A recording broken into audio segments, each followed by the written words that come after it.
François Hollande nous a accordé un entretien exclusif, alors qu'Arte diffuse, ce mardi 21 mars 2023 à 20h55, le documentaire Face à Poutine, dans lequel il intervient parmi d'autres chefs d'État. L'ancien président de la République nous raconte la décennie ayant précédé l'attaque de l'Ukraine par le maître du Kremlin, décrypte la situation actuelle et envisage l'avenir de la guerre. C'est à son bureau parisien de la rue de Rivoli que l'ancien président de la République François Hollande nous a accordé un entretien portant sur l'Ukraine et les rapports qui furent les siens avec Vladimir Poutine.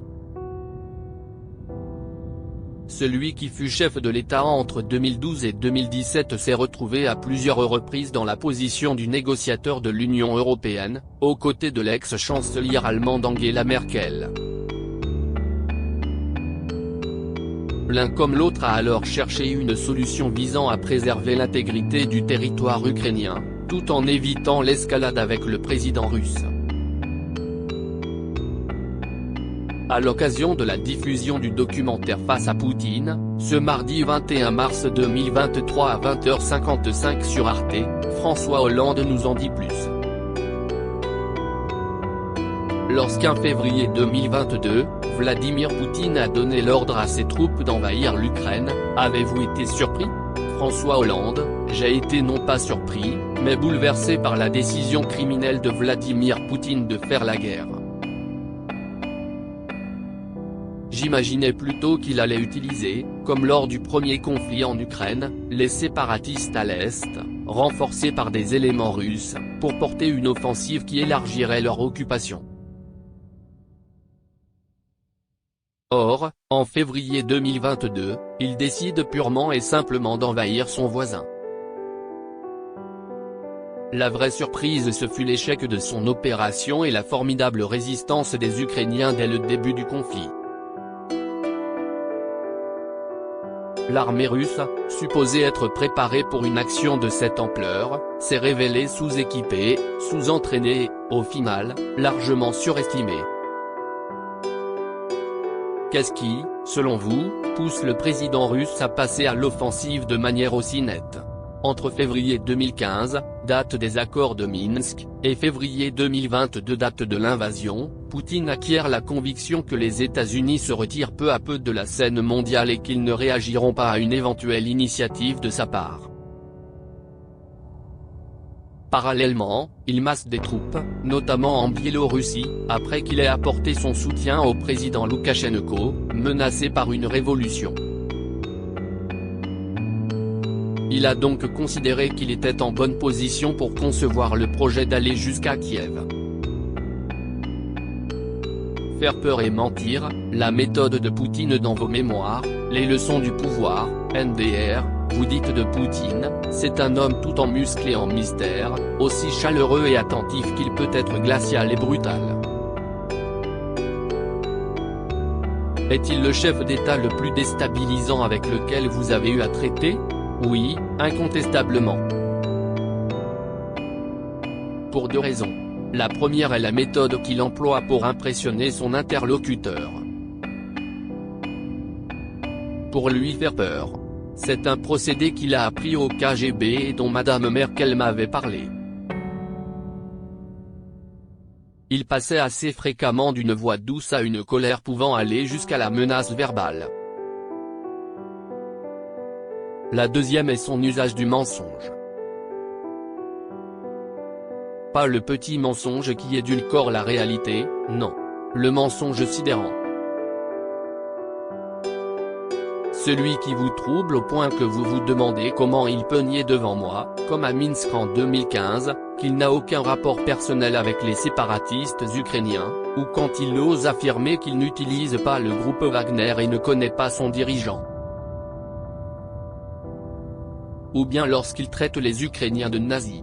Comment, dans ces conditions, mettre carte sur table avec lui, à moins de jouer au poker menteur ? Je ne conseillerais jamais face à un menteur de mentir aussi. La vérité me semble plus efficace. Et avec Poutine, il faut accepter le rapport de force. parce que c'est la seule forme de négociation qu'il comprend. Le rapport de force est aujourd'hui militaire. Il dépendra de la capacité des Ukrainiens à récupérer les parties de leur territoire occupées par la Russie. Il est aussi économique, d'où la nécessité d'infliger des sanctions qui empêchent la Russie de vendre son gaz, ou les oligarques de fournir les moyens de financement au régime poutinien.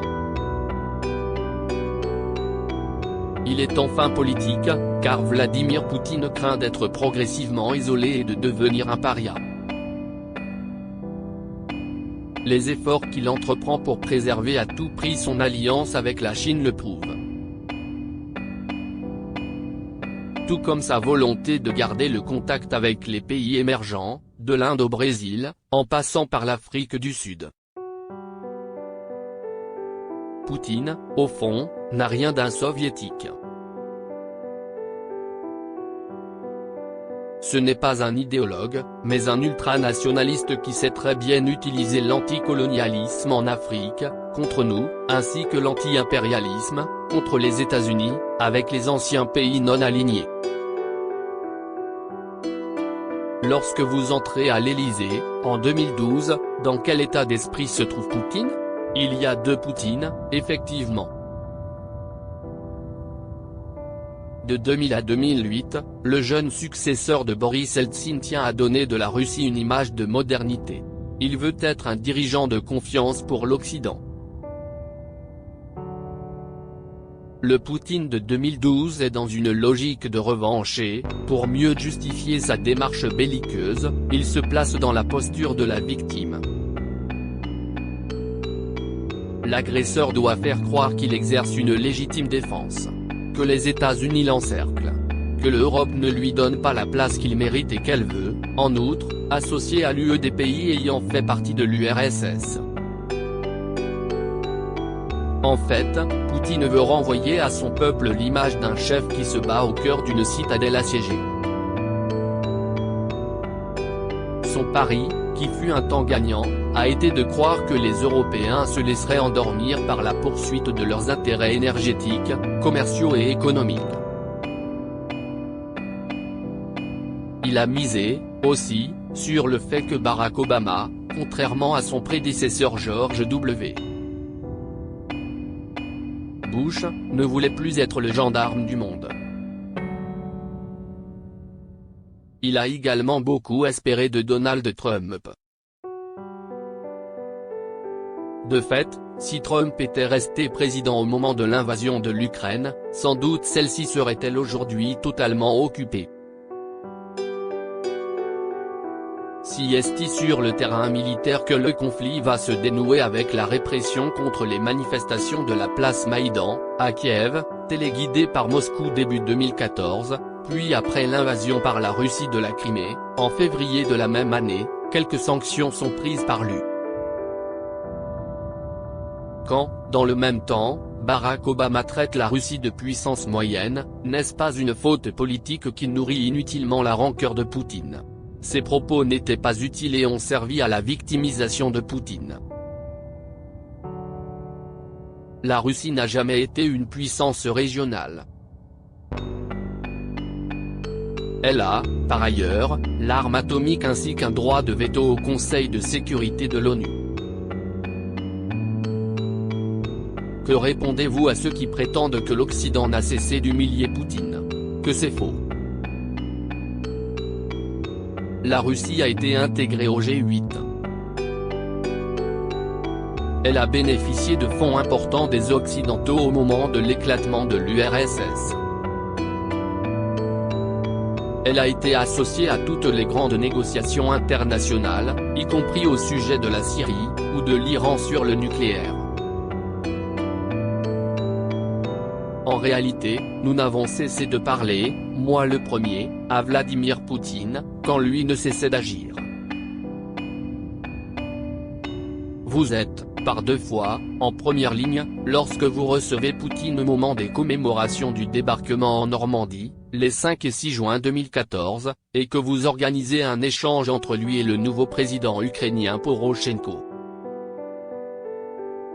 Puis, le 11 février 2015 à Minsk quand, face à l'avancée des séparatistes, vous poussez, avec Angela Merkel, le président russe à un cessez-le-feu qu'il ne veut pas signer dans l'immédiat. La Russie de Poutine est alors sous sanction et ne veut pas se couper du monde. J'avais tenu à l'inviter en Normandie pour le 70e anniversaire du débarquement. Au regard de l'action des soviétiques pendant la guerre, c'eût été une faute à l'égard du peuple russe de ne pas le faire, d'autant que sa visite l'obligeait à rencontrer et, de facto, reconnaître Porochenko, le président ukrainien de l'époque dont il considérait l'élection illégitime. Cette initiative a été l'occasion de créer le format Normandie avec l'Allemagne, la Russie, l'Ukraine et la France. Ce processus a débouché, quelques mois plus tard sur l'accord de Minsk. Notre objectif était d'obtenir un cessez-le-feu et de préserver l'unité de l'Ukraine. Début 2015, l'armée ukrainienne n'avait pas les moyens de résister longtemps à l'avancée des séparatistes soutenus par Moscou. Au terme d'une nuit de négociations particulièrement pénible, Poutine, qui souhaitait geler le conflit, consent à y mettre un terme. Pour Angela Merkel et moi-même, ce compromis visait à accorder une décentralisation aux régions dites russophones à la condition que l'Ukraine retrouve l'intégrité de son territoire, c'est-à-dire ses frontières. La Crimée n'était pas mentionnée explicitement. Tout cela va voler en éclats, en février 2022. Un an plus tard, quelle est, selon vous, la perspective la plus crédible? Une généralisation de la guerre, un gel et un pourrissement du conflit, une révolution de palais à Moscou? C'est sur le terrain militaire que le conflit va se dénouer. Une offensive russe se déploie actuellement sans résultat tangible dans le Donbass. Elle sera certainement suivie par une contre-offensive ukrainienne dans les semaines qui viennent. Selon l'issue de ces batailles, un rapport de force s'établira. Poutine fait tout pour absorber les territoires conquis, d'où sa visite récente à Mariupol. Il espère aussi que lors des élections américaines de 2024, un nouveau président sera élu. Trump, peut-être, avec lequel il pourrait obtenir ce qu'il n'a pas eu de Joe Biden, l'abandon de l'Ukraine. Il faut donc miser sur la capacité de résistance des Ukrainiens, et sur la capacité des Américains à garder Biden. Pour faire plier Poutine et dissuader les régimes autoritaires d'utiliser à l'avenir la force. À lire aussi François Hollande cash, il donne le montant de la retraite d'anciens présidents qu'il touche.